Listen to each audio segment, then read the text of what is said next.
गाँव में बुलूं 47 टिकिया हाथी पल लोके देखी छानिया। गाँ गाँव में बुलूं जंगली हाथी केउठी लोकों को मारिलानी तो केउठी घर द्वार भांगिलानी।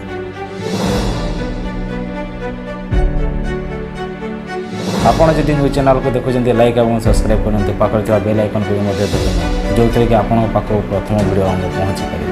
शिमिलीपार दुई जनों फरेस्टर शिकार गुड़ी कर हत्या करने पर आंदोलन वन विभाग कर्मचारी कार्य थे भी वन विभाग पेट्रोलिंग करने को जाऊना एभली स्थल में गाँव में पशि हाथी उत्पात कर लोकों को मारिलानी तो केउठी घर द्वार भांगिलानी। एभली स्थल में किए देव लोकों को सुरक्षा ता नहीं प्रश्न उठी।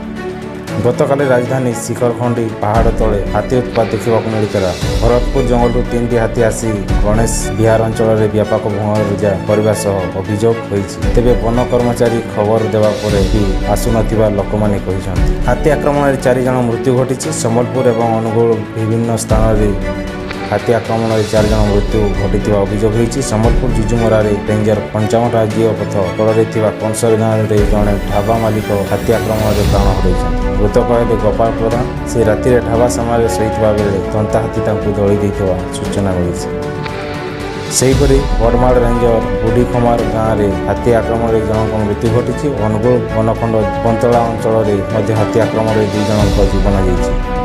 गड़सरा पंचायत आरडी गाँव अरुण प्रधान निज बगीचार बाड़ा देउथबा बेले हाथी आक्रमण में शिकार होते। घटनास्थल में ही मृत्यु होता। सेहीपरि सानकोकुल गाँव में श्रीनिवास साहू कौन काम घर बाहर जाइଥିବା बेले हाथी आक्रमण में मृत्यु होती।